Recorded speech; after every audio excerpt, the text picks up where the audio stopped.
We're live from our Moomoo Singapore office for the Singapore Trading Festival organized by the Singapore Exchange. You're with me here today on this wonderful Saturday. I'm your host, Olivia Higgins. Now, while we wait for a few more people to join us, here's a video just for you. Enjoy.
Welcome back, everyone, especially to the people who just joined us right here on this Saturday. Once again, I'm your host, Olivia Higgins. And remember that today, before we begin the live show, remember to use this live show as a way to learn, to network, and to connect with other people of investors in the community as we build an active community of investors together.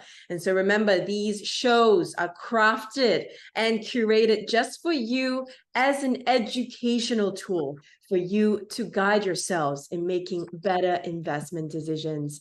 Now, it's really about chatting with each other. So remember, at the end, as always, with every live show, we will be curating your top questions to ask our experts for today. This year's Singapore Trading Fest theme is reposition, reallocation, and reset. Now, very important because we're trying to navigate opportunities during such market times. So as mentioned in previous live shows, we always want you to keep taking charge of your year 2023. And as we proceed to mid-year, it's important that you keep looking for new ways to leverage and to diversify your current strategy. Now, we've listened to your questions, and so we've put together this exclusive show just for you together with the Singapore Exchange. And now you're on show 2 of the Singapore Trading Fest. Welcome again to the new ones that joined in.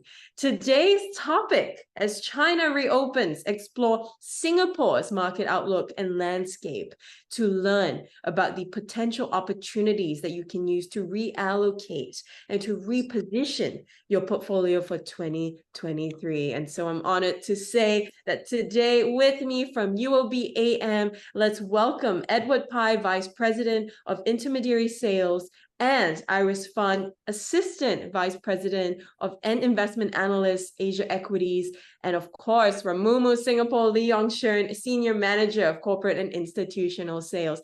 Hi, Edward, Iris, and Shern. Welcome to the show. Hi, Olivia. Thanks for inviting us over. Really happy to be on this webinar and hope the Moomoo investors can actually have a takeaway, something for today to make your Saturday afternoon more worthwhile. Yeah. I know this Saturday is all about networking and learning together with you experts. I think today, Edward, you've done a couple of shows with us already, and today we've got Iris, who is new on the show. Welcome, Iris. Today is about China's global reopening, right? So opening it to the floor, who can tell me about the objective of today's live show? Hi, Olivia, and good afternoon, everyone. Thank you for inviting me today, and it's a great pleasure to be here. Maybe a brief background about myself. I'm the China Investment Analyst with UOB Asset Management, sitting within the Asia Equities team.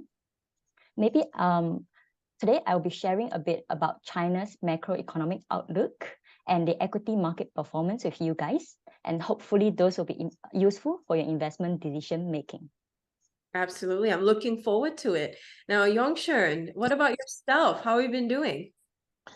Hi, Olivia. Hi, Edward and Iris. Happy Saturday and good afternoon.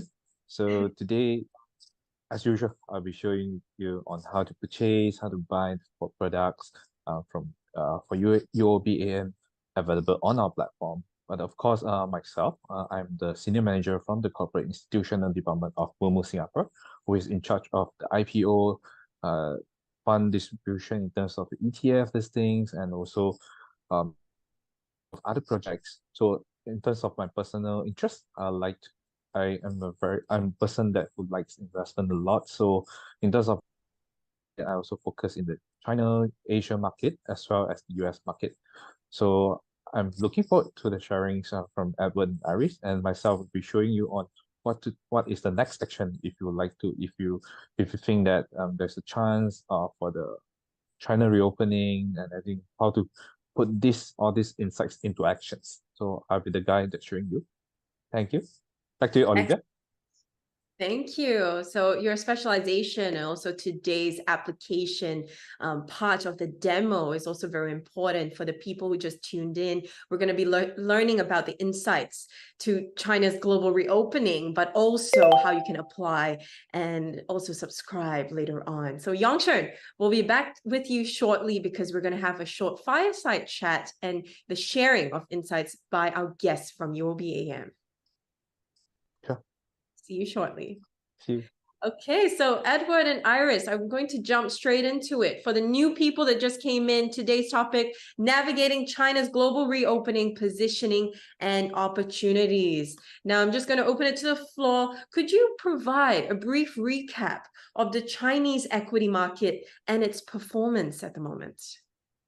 Yes, sure. The Chinese equity market has actually been under pressure over the past 2 years because of various domestic and global events. For example, the China tech sell-off, whereby the Chinese government actually conducted regulatory crackdown on internet companies, and a fintech company, Ant Group, was actually supposed to have its largest IPO, and it was cut off last minute, and Alibaba was handed a record fine of 2.8 billion USD for violating anti-monopoly laws. And on the external front, we have the global interest rate hike driven by the US Federal Reserve's monetary policy tightening, and also the Russia and Ukraine conflict, which coincided with Shanghai's strict lockdown.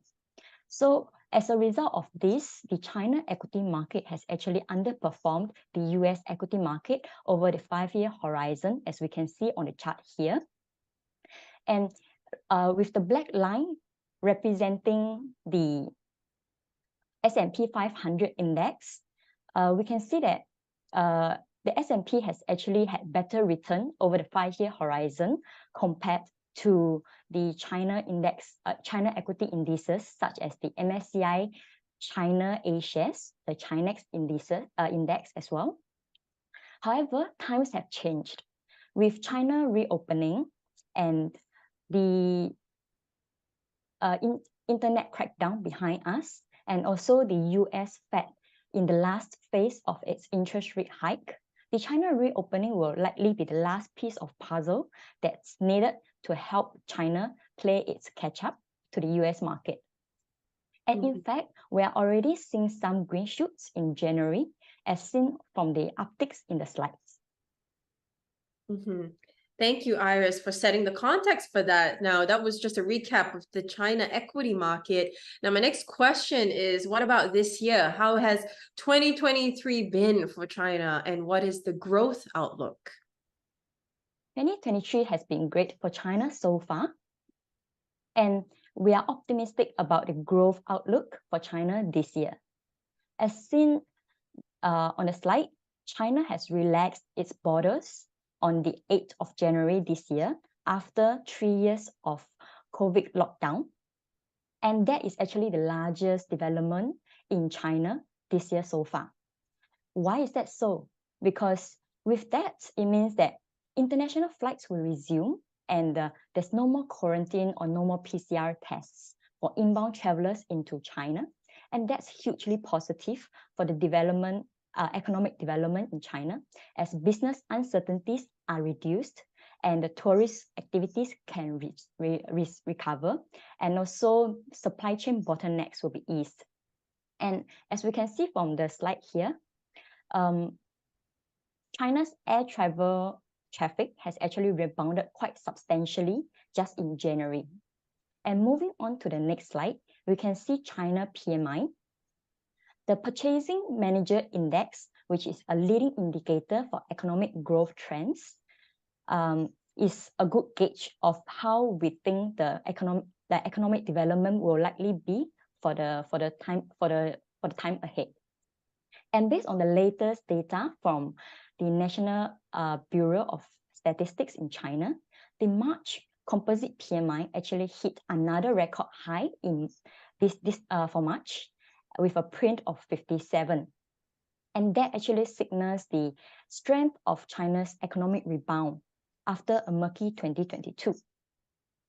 So on the manufacturing side, manufacturing PMI actually hit a decade high in February as factory activities and business activities resume after workers are back from Chinese New Year. And services sectors benefited even more on the back of revenge traveling and also revenge spending, and also festive consumption demand as people resume offline activities and also resume restaurant dining and also traveling. And moving on to the next slide, we have the government policies. So in the internet crackdown actually contributed to the weak GDP growth of 3% that China had in 2022. But for us, we think that it's actually a short-term pain and a long-term gain to the economy as a whole, because private companies will readjust their business models to be more sustainable in the long run. And also, it will help to reduce the financial risk to the economy as a whole.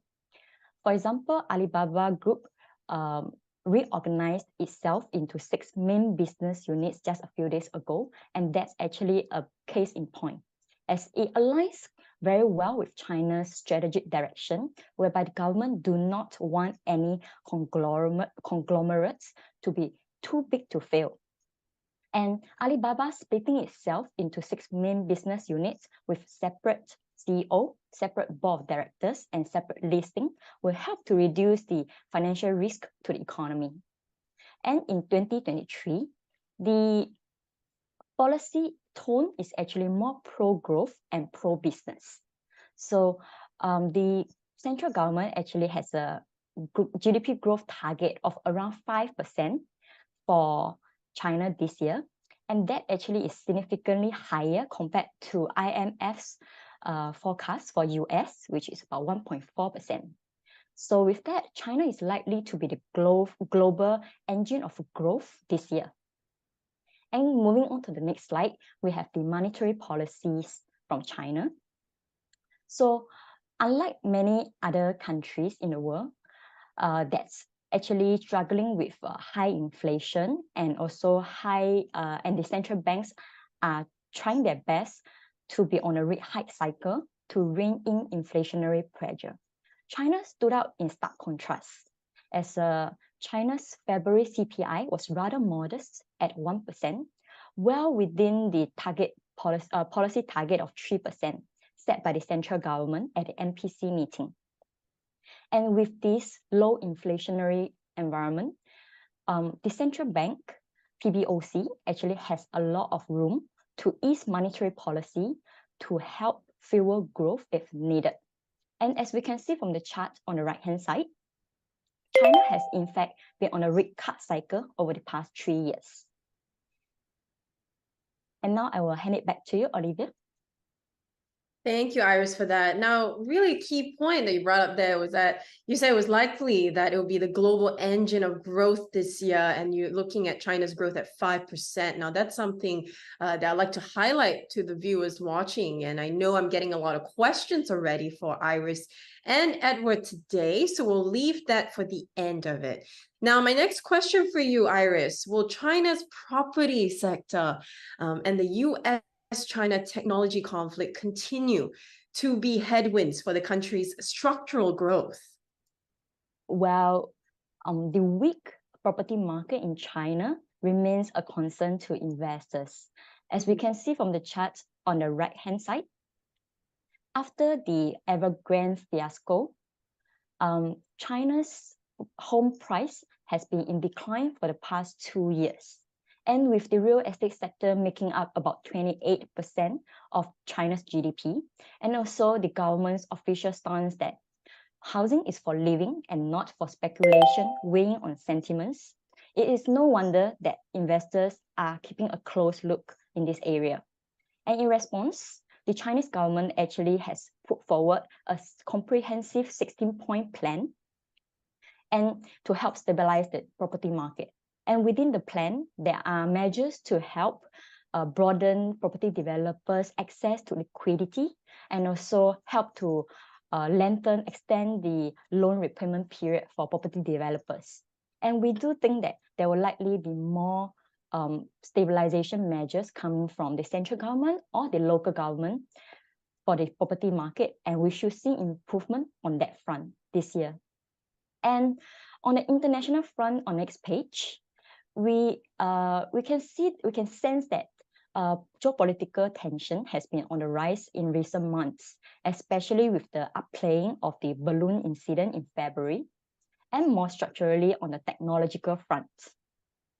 On the US side, President Joe Biden has been trying to push forward the CHIPS Act and the CHIPS for Alliance Act, which are moves seen as attempts to exclude China from the global semiconductor supply chain.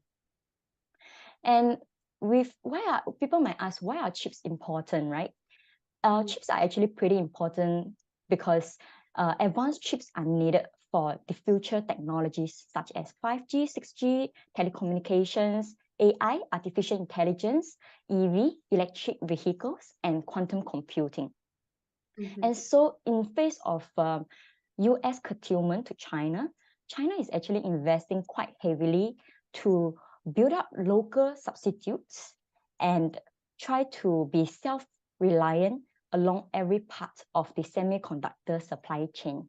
So overall, we do think that there should be more measures coming out from the central government or the local government to stabilize property market, but at the same time, we'll be mindful of geopolitical tension between US and China.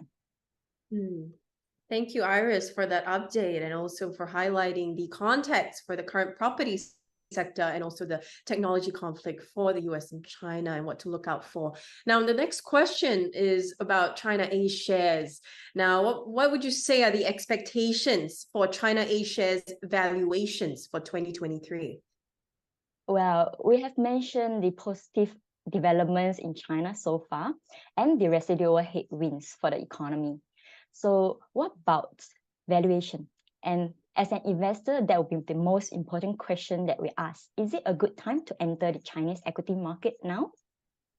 So from valuation perspective, the MSCI A share forward price to book value was at 14.6 times as of Friday. And that is actually about the 5-year historical average for MSCI China A shares index. And on a price to book basis, it's also about the long-term historical average.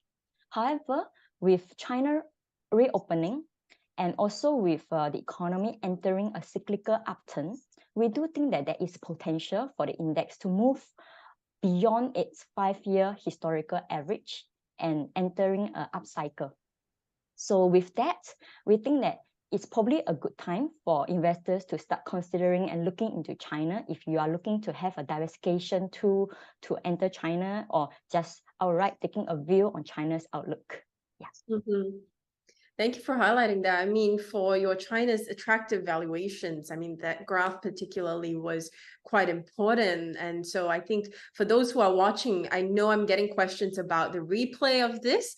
So if you want to tune in for more of Iris sharings and insights, parts that you probably missed before, you can watch the replay later on, okay? The next question, Iris, for you. Now, really important as well, China has shifted from high-speed growth to high quality growth. Now, what are the sectors that are poised to benefit from this particular transition?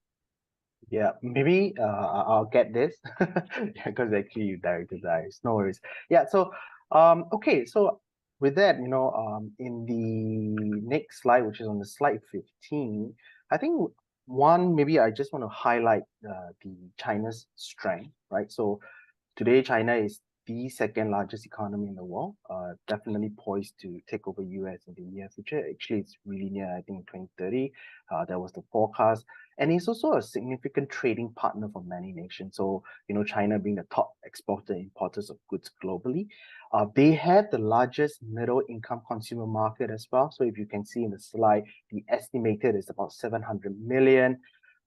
They also have proven industrial capabilities in the sense that, advanced manufacturing, they come up with the Belt and Road Initiative over 147 countries. And they also have a lot of leading technological progress in the many of the following areas that you see in the slide as well. So these are some of the China strengths that I want to actually kind of highlight to the investors out there. And these are the potential economic growth driver for the near future for China as well.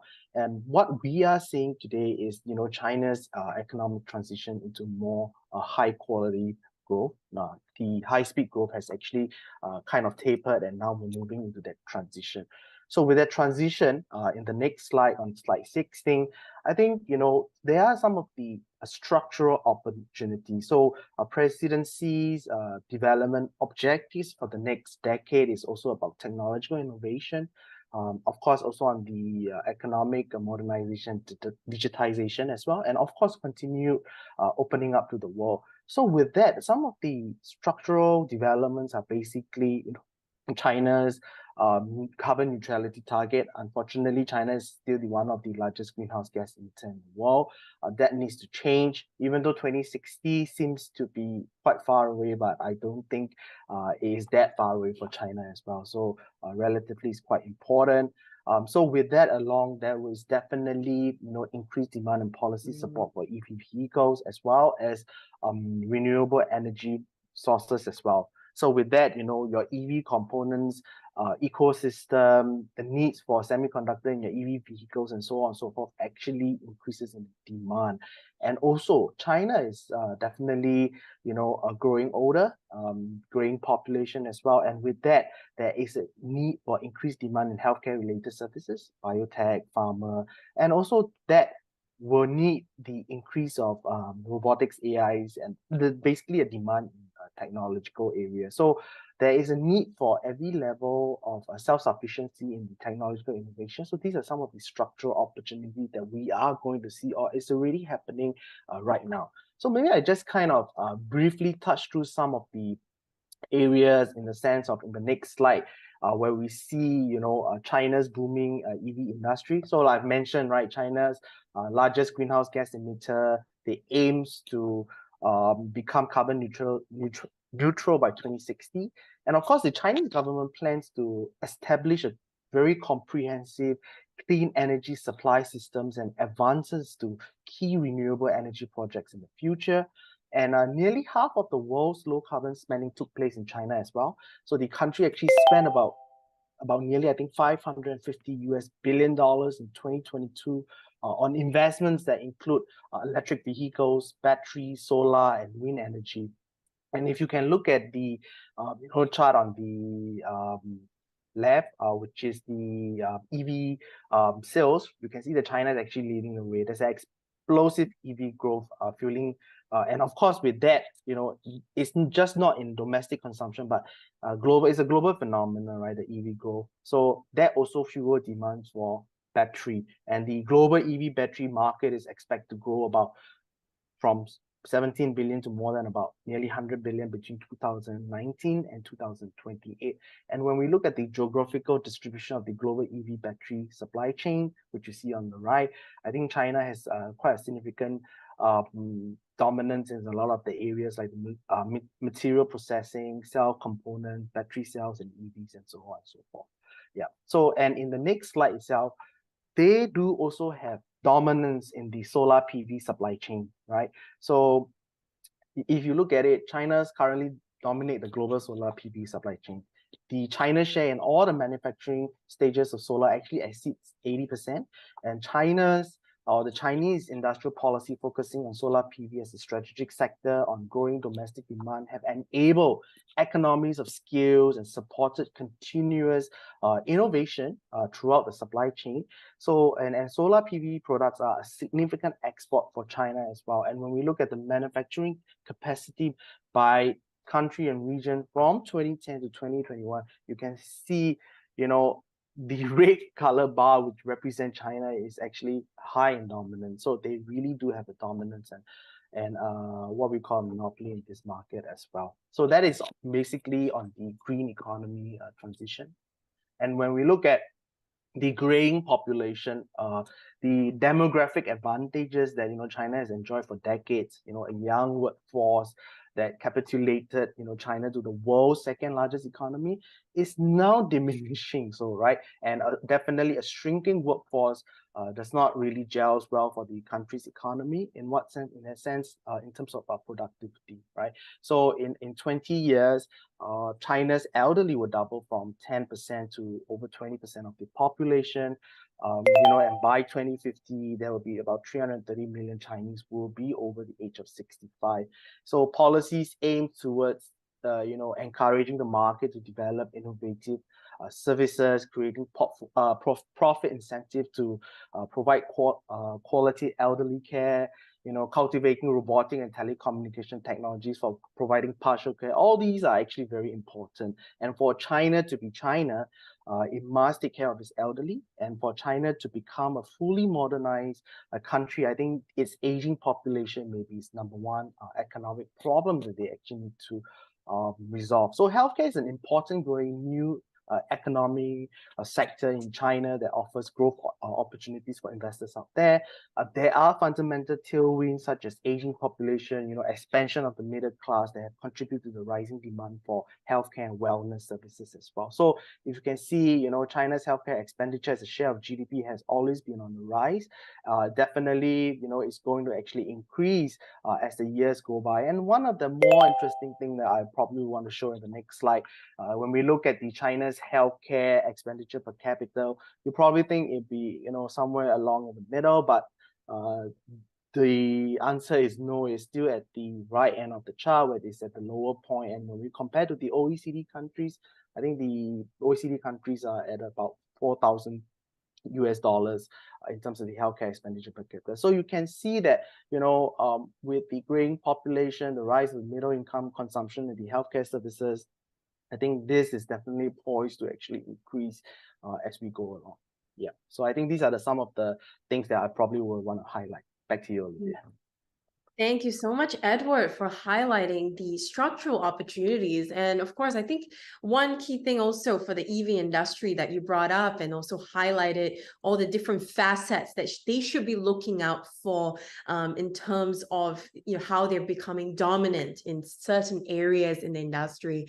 Now, I'm already getting a question on this, but it happens to lead into my next question anyway. So after what you just shared, how is China onshore equities then different from the offshore equities and the other asset classes? Yeah, I think that's definitely a great question, Olivia. So in slide 22, I think one thing that I experience when I go and talk to the clients out there, or even give seminars, is that when we talk about China, a lot of clients come to us and they tell us, yeah, I understand China, and they probably start talking about Alibaba, Tencent, and so on and so forth. But I think the Chinese or the China equity structure, there's mainly a few segments. So you have your onshore equity and your offshore equity. So your offshore equity is probably, you know, your H shares, the US ADRs that you're seeing, that most likely, I think this is where a lot of the Singaporean investors are very familiar with. But what I want to highlight to you today is the China A shares or the onshore equities is relatively different in the sense that it actually offers breadth and depth to key sectors in both a traditional and new economy, or the sectors area that has policy tailwinds in the new economy transition. So when we look at it, even if we look into the information in the IT sectors, when we compare A shares and H shares, you can see the amount of A shares that is in these sectors actually way much more than the H shares in the US ADR. So what I want to say is there's a lot more opportunities in the A shares, and also, you know, there are many more opportunities for you guys to actually spot for one of those companies, or a few of those companies, to become the next Alibaba or Tencent, and so on and so forth. So the potential is definitely there. The opportunity is much more there in the A shares market, and also to kind of give some of the added information is that when we look at the China booming IPO markets, actually a lot of the companies choose to IPO. There are much more IPOs on the A shares than compared to the H shares as well. And of course, another slide that I like to show, I show it to a lot of my investors, not only the the end retail clients that are out there, but also to institutional investors out there, is that China A shares basically, you know, has low correlation with major indices and asset class. So when we look at the 5-year data, I think, you know, you can see that even with the famous Hang Seng Tech Index, the correlation is relatively not on the high side. But if you look at all the other, you know, MSCI All Country World Index with the global equity, the correlation is basically low. What that means for a lot of the clients out there is that if you either have a global equity portfolio or a portfolio in nature, the China A onshores, can definitely give you the exposure to, take part in the opportunities that come in the decade, and also give you the diversification. So I think this is where you can really rethink about your portfolio again, and of course look into the opportunities that are provided by China A. And of course, in the next slide, I just probably want to summarize, because I think, you know, we have shared so many things. I think in summarization, one of the catalysts of this year and its upcoming is basically China has lifted its zero COVID strategy. The government is definitely shifting to a more pro-growth, pro-business. I think currently there's a forum going on. I think it's called a Power Forum. I think, if I'm not wrong, if I pronounce it correctly, where our PM is there right now to, meet with the Chinese delegates and so on and so forth. And China would, is definitely poised to lead 2023 as the engine of economic growth. Whatever you have seen in the US and the Western countries, they have been going through a little bit of crisis. But I think on China front, I think it's a little bit more on a different story, right? And China has also has a dominant market share and lowest cost producer in the renewable energy. I think I've shown the charts. They have actually the charts prove themselves to everyone out there, right?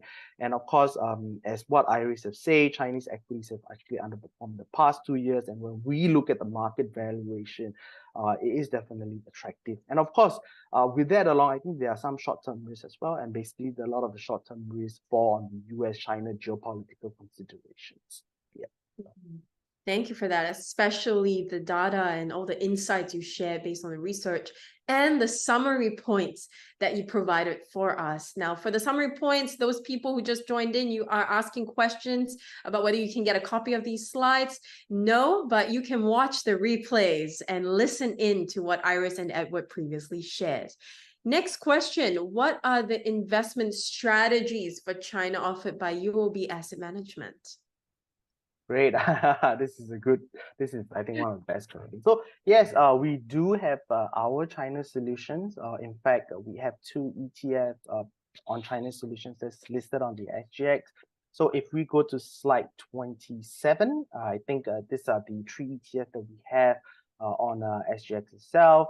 Yeah, one is basically on the APEC grids, but today maybe I'll just focus a little bit more on our China solution, as the topic is basically, encompasses around China. So moving on to next slide, slide 28. We have one which is the United SSC 50 ETF. Now the ETF itself, I think before I actually go into ETF, let me just share with you what SSC 50 index is all about, right? So just a very brief explanation. SSC 50 index basically follow a free float market capitalization weighting approach since its inception in January 2004. It comprises the 50 largest stock of good liquidity listed on Shanghai Stock Exchange. Now, the index is a very simple approach which has led to a clear and transparent selection of its underlying constituents.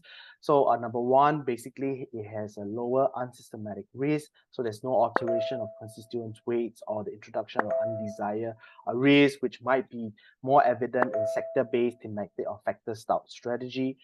It is highly, of course, secondly, is highly predictable composition. Bigger stocks get bigger weightage, and it also has lower turnover. So larger stocks typically remain as a larger stock, resulting in a lower index turnover.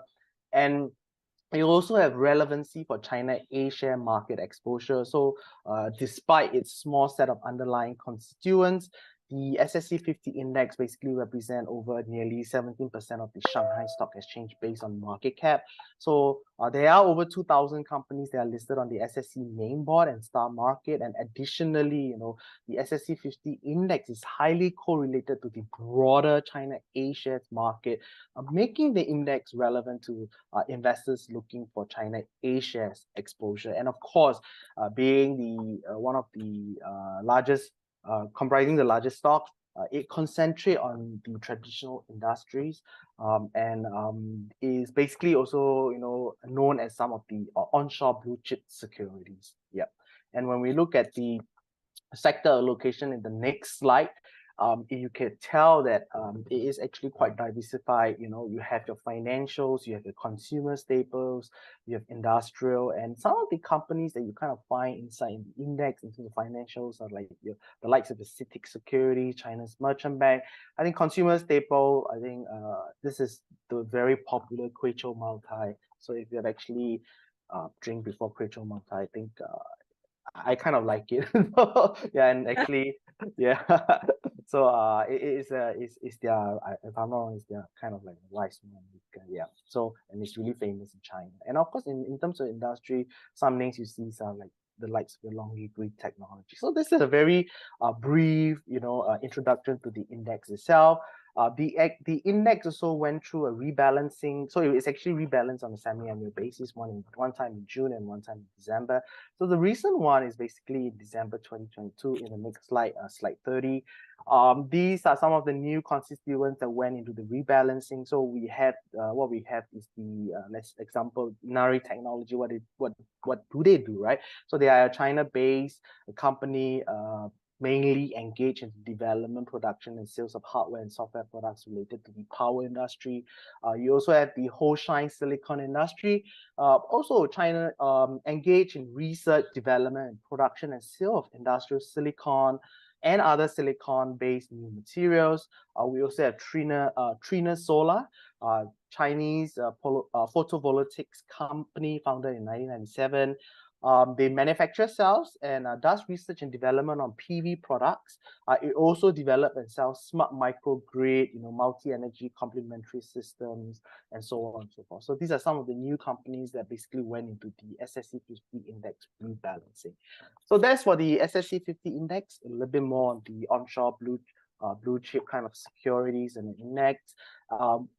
Another one, basically on slide 31, is the Chinex index. Now, this China index, we have a Chinex ETF, basically, which tracks the index. It's actually launched last year. I believe we did a webinar with Olivia last year, and it was actually a good event as well.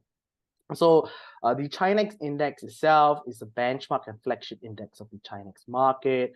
It comprises of the 100 largest and most liquid A-share listed on Chinex market. So Chinex market, for Chinex index itself, the investment universe is basically relatively large, over 1,000 stocks in there. So it comprises of more of the innovative company in the emerging industries and new economy sectors. So it's more growth, innovative kind of area. A lot of the companies in there basically have a lot of tailwind policy push that I've actually mentioned, the structural opportunities. In terms of the diversification benefits, I think there is, in the index itself, there's about 100 constituents in it. As I've mentioned, growth opportunity, they provide exposure to China market leaders like the likes of the CATL, East Money, Minray. And same thing, the rebalances twice a year in every June and December as well. So when we look at the Chinex index sector location, which is in slide 32, the index itself covers a diversified portfolio of fast-growing innovative companies across multiple sectors, including, in the current spread in the industrial, which is about 39%. I think healthcare is about 23%, you look at it, and also in the information tech, it's about nearly 14%, and consumer staple is about 5+%. So these are the sector allocation. And when we move to the next slide, I think what we can see is fundamentally maybe just provide a little bit of market view for the Chinex index itself. I think, the Iris also have shared, the A market actually rebounded rapidly, after at the initial start of 2023 due to the recovery of the sentiment. I think what we can focus basically is probably focus on the profitability as well. Fundamental improvement may drive the markets to continue to rise.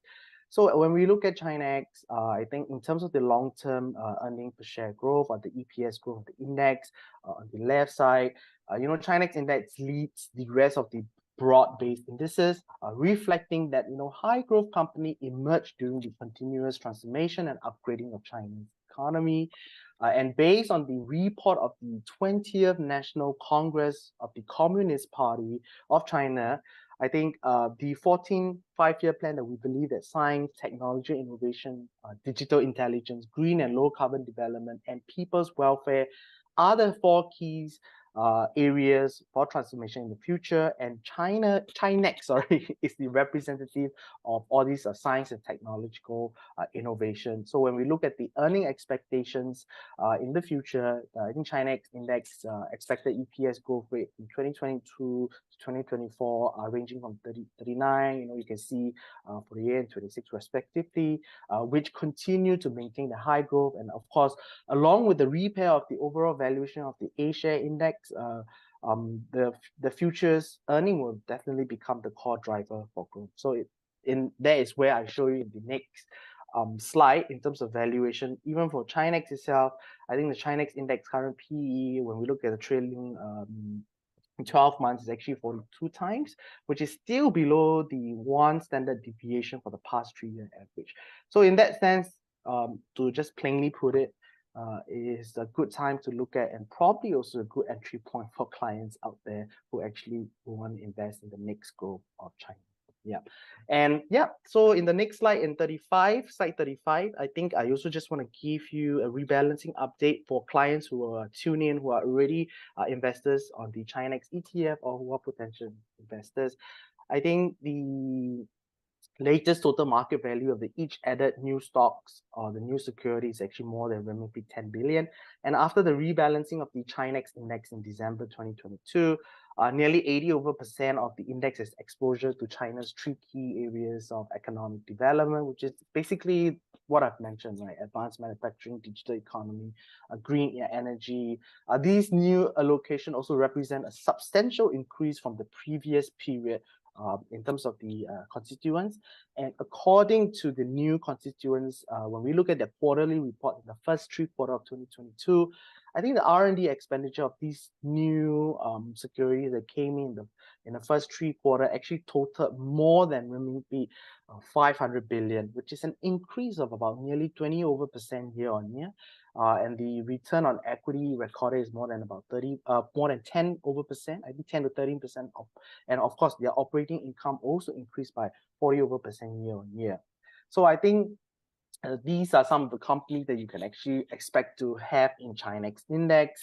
And also one area I probably want to highlight again is that the development momentum of the green industry was particularly strong. The added securities from the new energy vehicles and new energy industry also saw their net profit, rising from 100% and 50% year on year respectively. So I think these are some of the good information that clients out there can actually absorb in and make their consideration when investing into Chinex itself.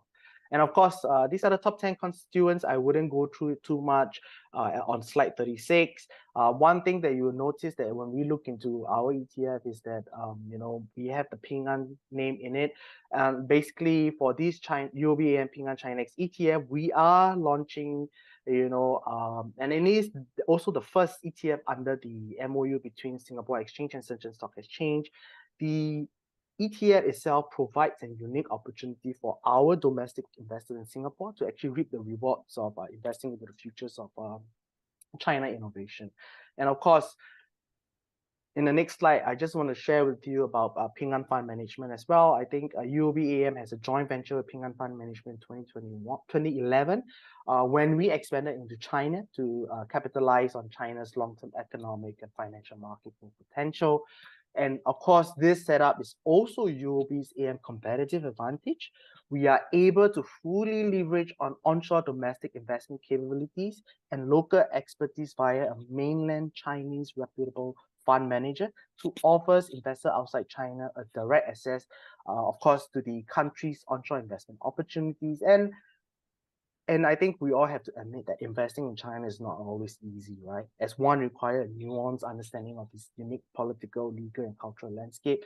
So that set us apart from others who actually instead have offshore capabilities based in Hong Kong. And I'm just, I know I've talked quite a bit.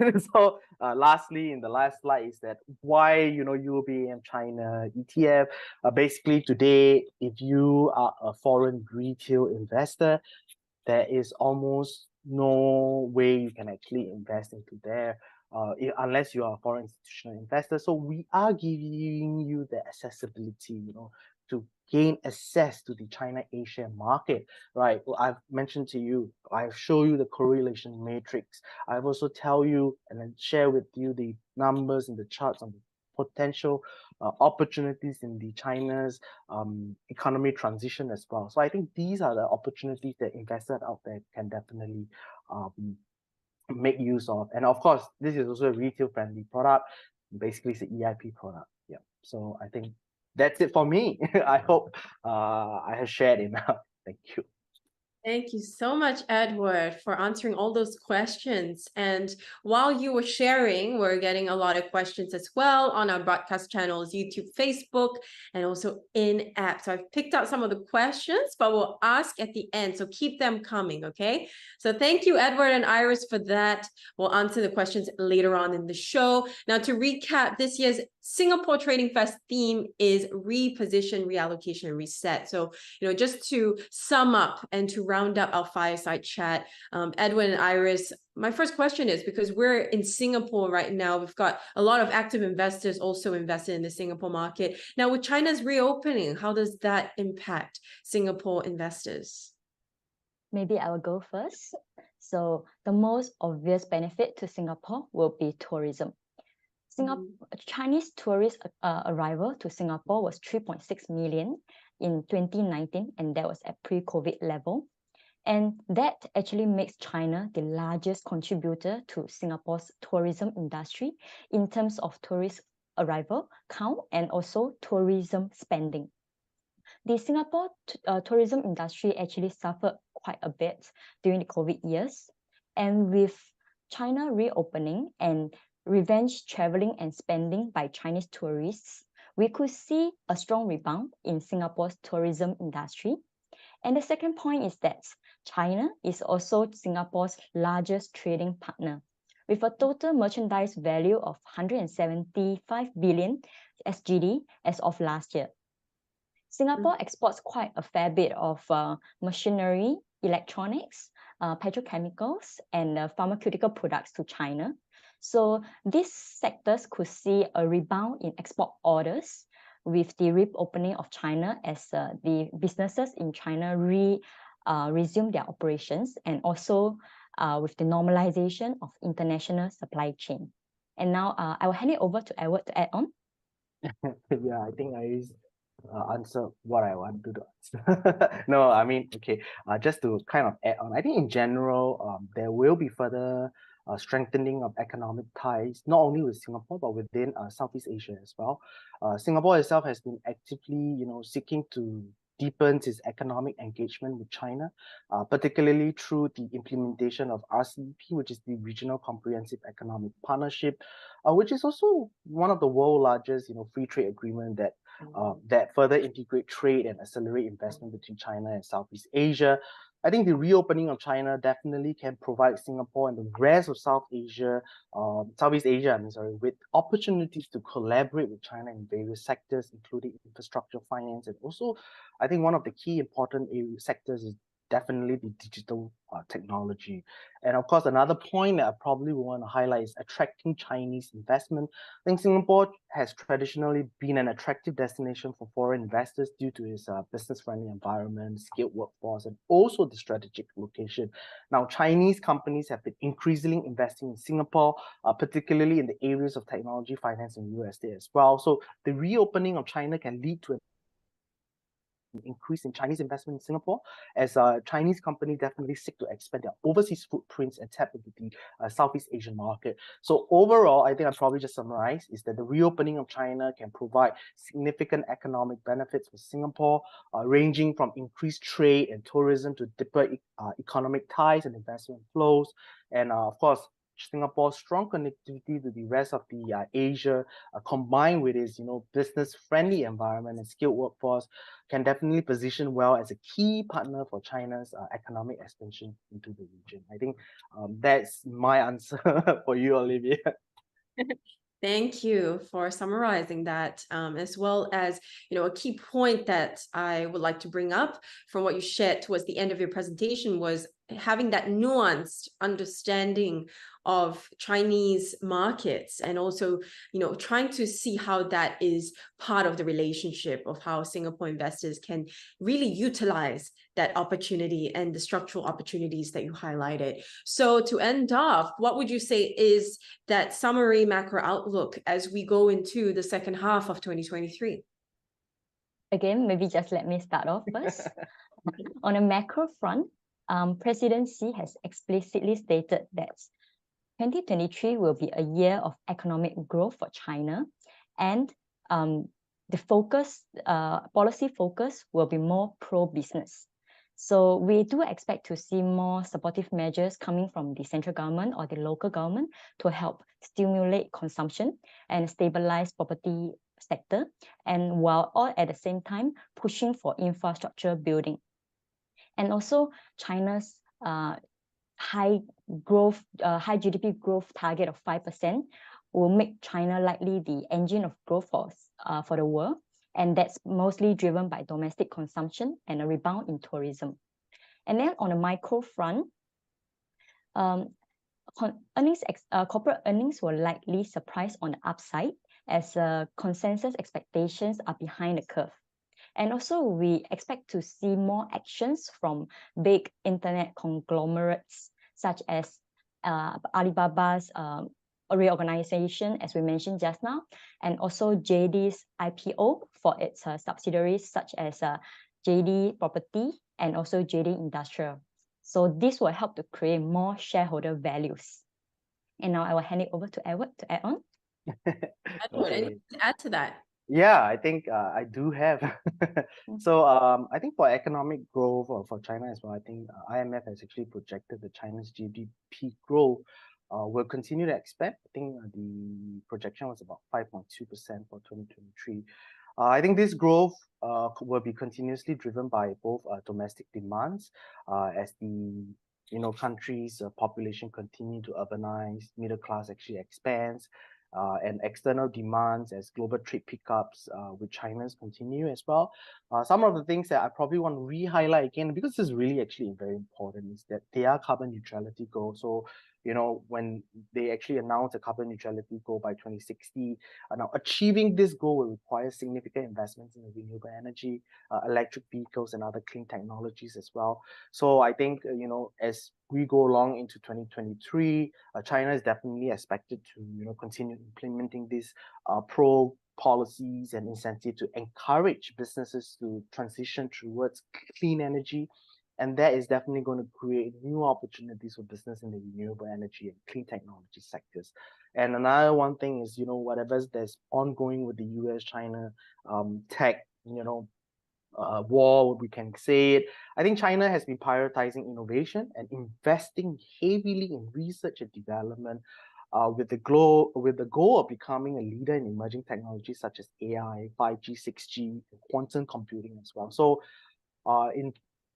in moving forward, we will definitely expect to see continue investing in all this innovation and creating new opportunity as well in the tech sector, in the advanced manufacturing sector, and also supporting the country's long-term economic growth. I think these are really well reflected in the recent meeting as well, the CCP meeting. So I think these points are being reiterated. Chinese government coming today to say we are pro-business. Even in the forums, they are actually trying to woo the foreign investors to come into China to actually invest. They are really kicking off this whole economic drive again. So I think overall, China's economic outlook for the second half, I think, is to recover at a steady pace with expected continuous growth, investment in all this innovation, including technology, and of course also the middle class consumption. That's something that we could actually expect to see with the revenge travels and so on.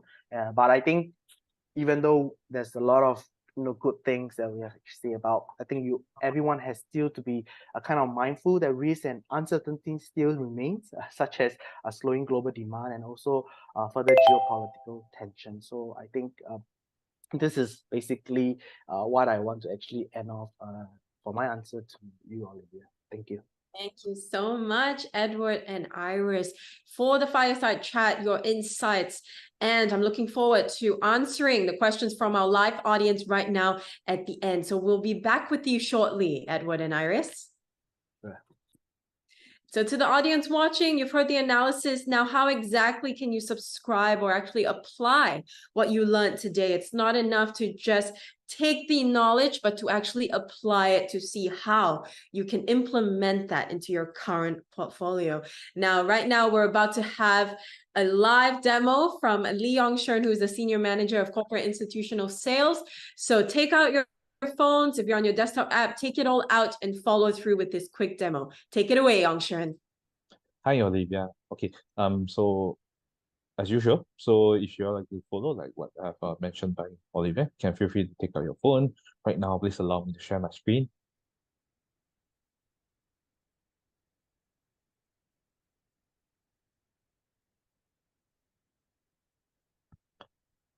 I believe you are currently seeing my screen.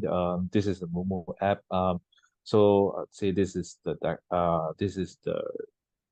mobile app version. Is on the tablet device. So right now, since I believe most of you have logged into your Moomoo app. So right now, you're seeing a couple of UOB AM products. Namely, I will use the stock ticker, which is Shopper. This is for the ETF. I think I will have mentioned the SSE 50 China JK8, and the more recent one is the Chinex. I think launched last year, November last year. Ping An Chinex, where you can access to those big names like CapL, more on the tech-focused Chinese companies, but it's pretty diversified. And also this APAC Green REIT ETF. So I believe all of you have seen this ETF, but for those who never seen this ETF, for those who would like to purchase this ETF, another way to get this ETF is go to the market tab on the Moomoo app mobile and select Singapore SG and click on ETF here. So there are various there are a lot of symbols over here for the other ETFs. So you can sort by ascending order for based on the symbol. So I go for descending and go to UOB APAC Green REIT. So this is where you can see the ETF. And also there may be a few questions coming, like how come there are only 3 ETFs on my watch list? How come there are 5 ETF over here? So I think the Ping An and also the Green REIT, they are also a USD denominated ETF. But for me personally, myself, because we are staying in Singapore, so Singapore dollar would be more relevant. But of course, if you like to go for UOB, feel free. For the USD. So let's go to that. So you click on the, for example, for instance, since today we're going to a more reopening of in the China. So I'll go to the Ping An Chinex. So I go back to the Singapore one, CXS. Okay, so here you can go to the summary, you can view the NAV, you can view the management fee, 0.5%. Issuer, of course, is UOB Asset Management Limited. Custodian is the State Street, SPDR. Okay, so this is a breakdown of the industry and information about the sectors, the regions that they focus, and also the asset size. Since this is a fund, right? To purchase this, just go back to this CXS, click on trade, and you'll be able to execute your trade. Of course, that's not the only offerings that UOB AM have with us on Moomoo platform. You can also go to Discover and go to the funds. You can go to the funds, and if you like to look for the product that has been provided by UOB AM, can select the fund houses. So again, go to UOB. So there are 5 funds over here. Let's click on this, United APAC. Can go to the analysis in terms of the breakdown of the asset class, the regions, exposure, asset size, and also you can click on the summary to view the fund inception, and also the fact sheets and the product highlight sheet. These are very important before you execute your investment, because this will serve as I would say a guidance, see whether is it aligned with your investment goals or how the fund is being managed. And of course, there are some dividend records over here for you to track the cash flow if you were to purchase this product.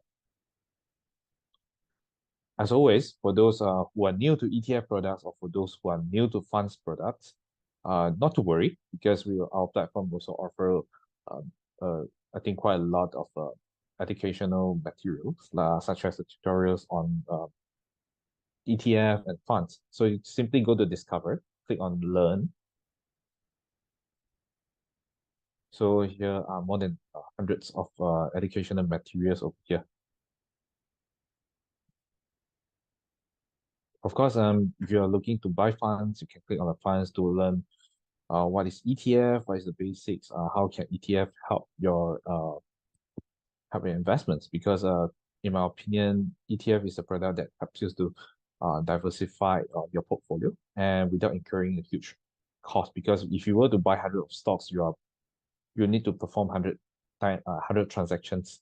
But if you are using a basket of if you are like to buy this basket of stock, buying through ETF, you just need to execute the transaction once, and you can execute it through maybe DCA, dollar cost averaging, buying in every month. So that depends on your strategies. So here, this is a place where you can see all the educational materials. Of course, if you are like to know about the news, about China focused news, you can always come to this great page and filter based on your watch list, based on the market as well. So I think that's all from me. Thank you so much for your time. Of course, I'll be staying here. If you have any questions about the platform, feel free to let us know. So yeah, back to you, Olivia. Thank you so much, Yong, for that. You really covered the basics and the fundamentals of what they need to know if they want to subscribe and be a part of these investment strategies going forward. Now, can I invite all our guests back onto the floor for our live Q&A? Welcome back, everyone. Okay, I'm just going to jump into the straight question. We've got someone from in-app who would like to know, what do you think about China's government common prosperity policy on the economy and the stock market? And is that something a Singaporean investor should be wary of? Grace, you want to go first? Then I can touch it. Yeah, sure.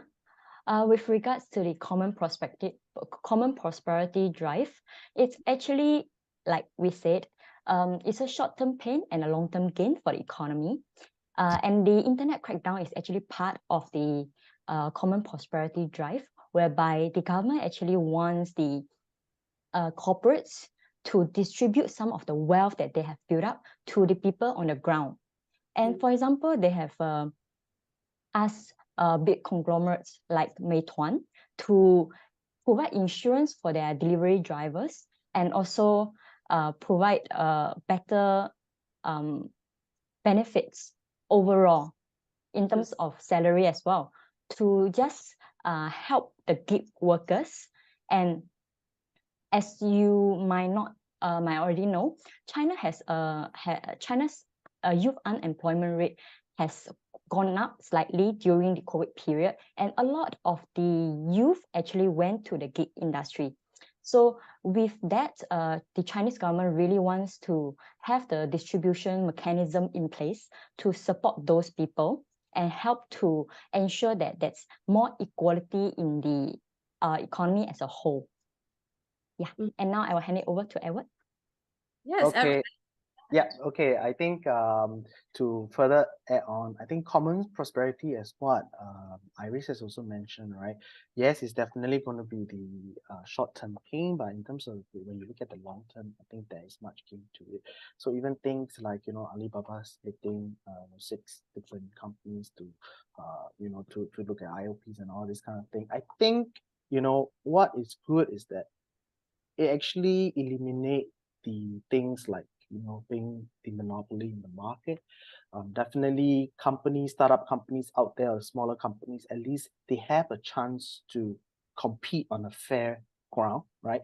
I think these are also quite key. That's actually what happened. There's a whole, gist of what the tech crackdown is actually all about as well. So I think in that aspect, common prosperity is something that is needed for China or Chinese economy, in the sense that, you know, is to further eliminate any potential social economic problems in the future as well. So, you know, they rather do it now than do it in another time. And of course, common prosperity also means that they want to actually have much focus on the domestic consumption as well, because, you know, externally there are much more uncertainty outside of China, right? Where we see the when we look at the global economy, the US-China tension, so on and so forth. So I think that is also relatively important per se. So with that, you know, with common prosperity, I think China is, what they are trying to do is basically, in a nutshell, they want to achieve a sustainable growth for the next 1 to 2 decades. Yeah. Thank you for sharing that. Now, the next question, we've got 2 or 3 questions related to this particular topic. So I'm going to ask it as one big question. So other than the political risk that you highlight, is there any other risk that is very pertinent for the retail investor that they have to be aware of? And also, just an extender, you can see both the upside and downside of the risk in China. So as a new investor coming in, I'm a bit conservative. So what kind of low to medium risk funds would you recommend? Let's open it to the floor. Okay, I think in terms of, let's say, in the investing in China itself, I will still advocate for a portfolio basis, in the sense that you have a portfolio, you know, you have exposure to different regions, you have different asset class, you kind of manage your portfolio in terms of diversification. But what you can expect from China is that, you know, over the past 2 years, you can see that there has been some volatility. But I think when we look at some of the indicators that we see, such as the valuation, I think these are the things that you can look at. We have highlighted to you, you know, these are some of the good entry points that you can actually take a look at, and of course pace yourself to it. And another thing is also, you know, the diversification element, the correlation that I've mentioned to you. I think these are important as well to manage the kind of risk. And another thing that also is that, you know, if you believe in China's next decade growth, one thing is that, of course, there could be volatility along the way. Another great way to actually invest into China is basically maybe through an RSP, regular saving plan. I maybe Moomoo has those plans, but I think what you can do is, you know, you can actually fix a certain amount every month to probably go into the ETFs that we have.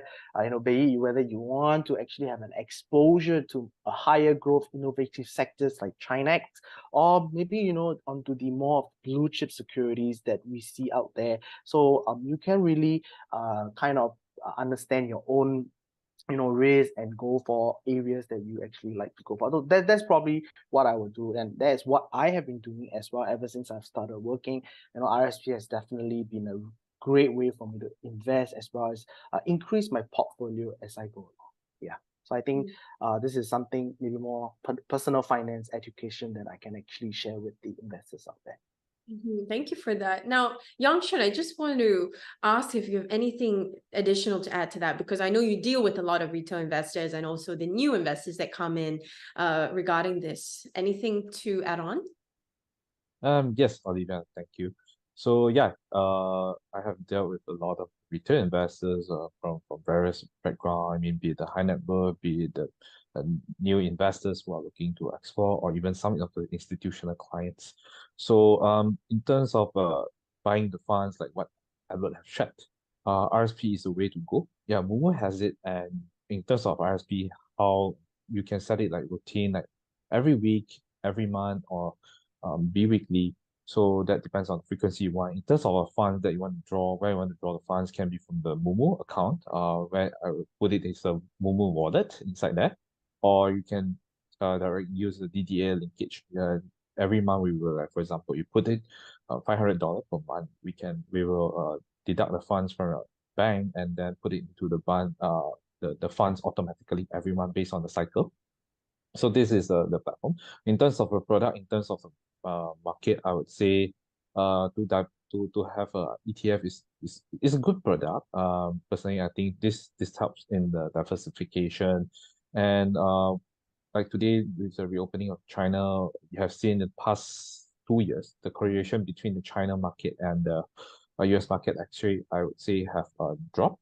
And for all this cleanup and for all this crackdown, is meant for more sustainable growth in the tech industry in the long run. With this, and also we have seen the split into the 6 companies for Alibaba Group.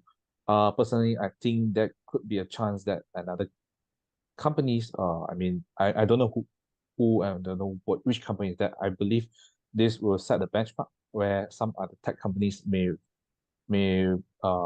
execute the similar or may use a similar path to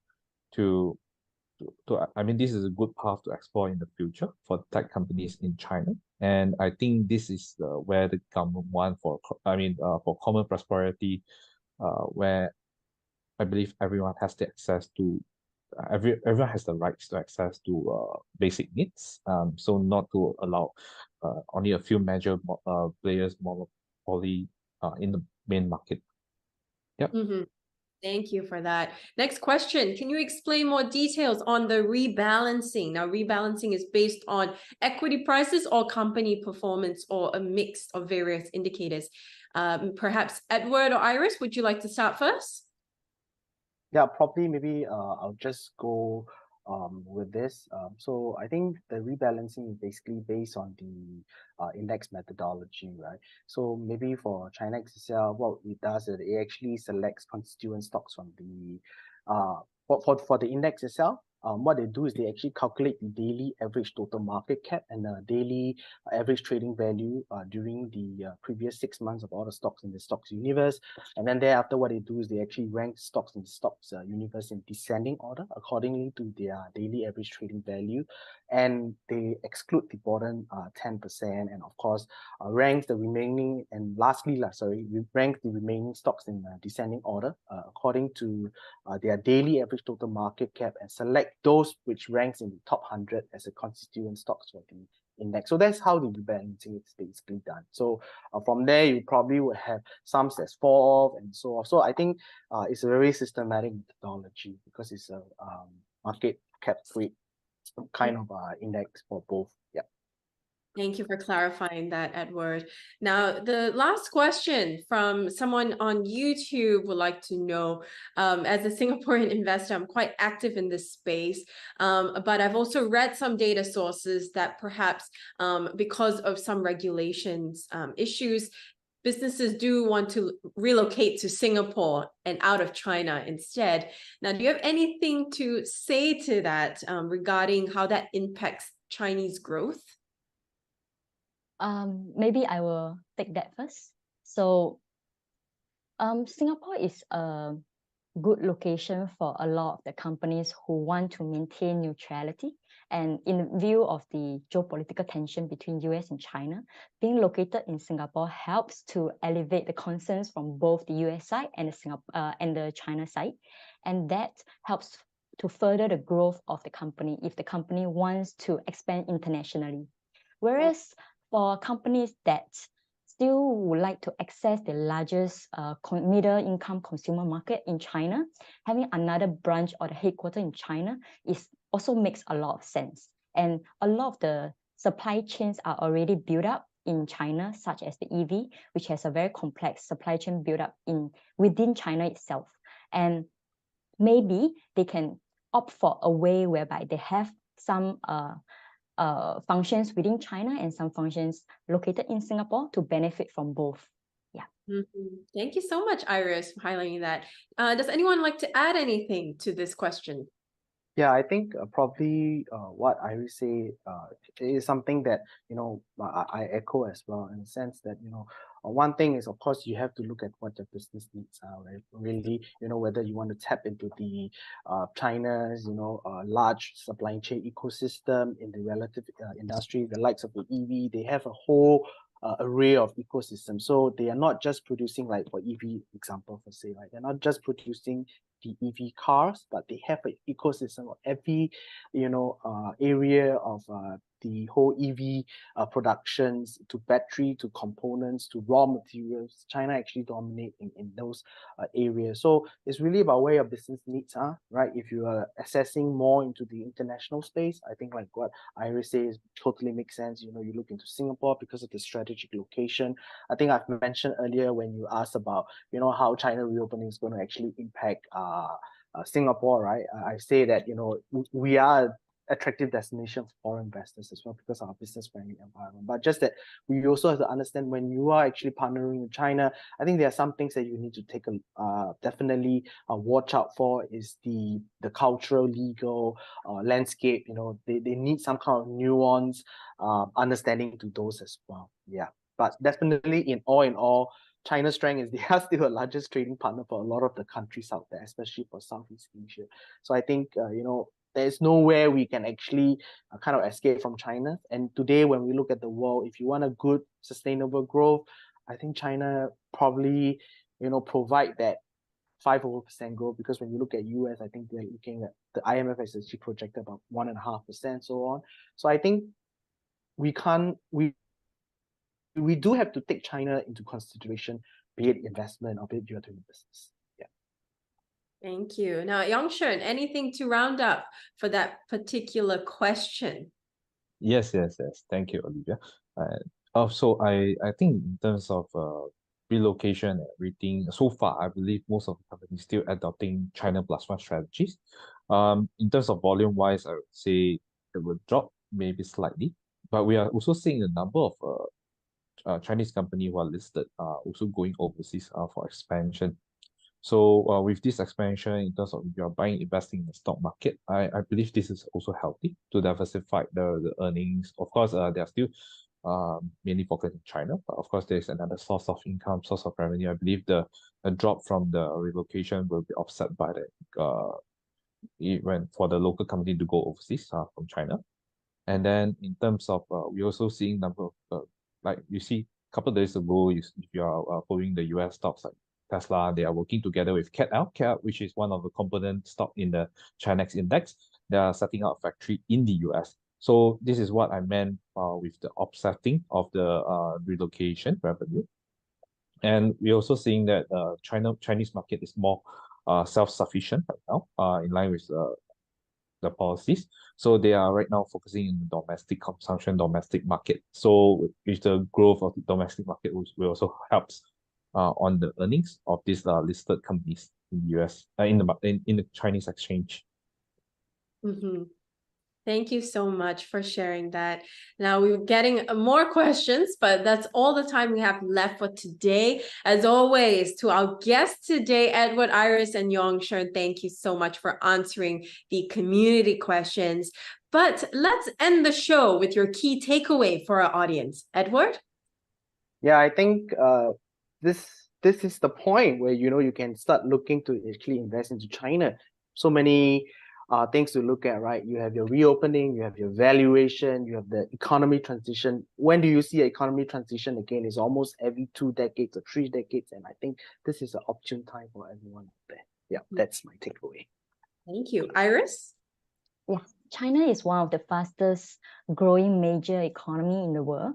And also with China being the largest trading partner with 140 countries in the world. And as Edward mentioned, the Belt and Road Initiative, China has 147 partners. So and also the evaluation is very attractive. So we do see the Chinese companies being well positioned to benefit from this structural and demographical benefits that the economy has to offer. So like Edward said, now is a very good time to enter the Chinese market, but definitely beware of the geopolitical risk and the weakening global economy that might have an impact on the China stocks as well. Absolutely. Thank you so much. And Yong, Shern, let's end off with you. Sure. I believe Edward and Iris have covered a lot of things. So one thing that I would like to say is if you are looking to take if you feel like you are comfortable to take any positions with products from UOB or any funds, I believe Moomoo is one of the best platforms for you to buy ETF and subscribe to funds at a very low cost, or to funds is also zero subscription fees. So as always, if this is a platform for you to do DCA, RSP, and everything. I believe we have more product. I mean, we have a lot of product there for you to execute your investment strategies. But of course, like what I said earlier, like what Edward and Iris shared earlier, Chinese market offers a great opportunity with good valuation. Personally, I would say it is a position you should consider for your portfolio diversification outside of US market alone, because I believe a lot of younger investors, they only concentrate in the US market. And right now, I believe it's a great time for you to also diversify your portfolio to other markets. Thank you so much. And that was Edward Pai and Iris Fan from UOB Asset Management and Leong Shern from Moomoo Singapore. Thank you so much for joining us on this live show today and for sharing your insights for the Singapore Trading Festival. Looking forward to the next show. Thank you. Thank you. Thank you. To the audience, thank you so much for joining us this Saturday. If you have any more questions, remember we're here for you. And if you want to ask even Edward, Iris, or Yong Shern something else, do drop us an email right here and we'll direct the questions directly to them right in this corner. Okay, so the team will be in contact as soon as they can to help you. And if you also have questions about in-app and trying to subscribe to any of the funds mentioned, do also drop us an email right here. Okay, we are on to the middle of the year as we transition into the second half. We cannot wait to show you what else we have upcoming for you in terms of the shows. So if you want to keep up to date on all the lives that we're having so much coming out. Remember that you can keep the tabs right here in this QR code and be sure to follow our social channels so that you can be updated whenever we go live, like the show we had today. Now, as usual, these webinars and live shows are a chance for us to connect you to the experts that we have with us. So remember that you have to use this as an educational tool to network and connect. So remember, you want to watch the replay, you can always do so right after the show ends, in-app, YouTube, Facebook, and also drop your questions. We will always be watching and reading that. So thank you, everyone. It was a pleasure having you with us today. That was the Singapore Trading Festival organized by the SGX, the Singapore Exchange. We will be with you very shortly for the upcoming live shows. So remember to really tune in and take your notes and also the replays if you want to find out more about how you can diversify and also strengthen your portfolio for 2023. Signing off. Have a great Saturday, everyone. I'm Olivia Higgins. As always, have a profitable day.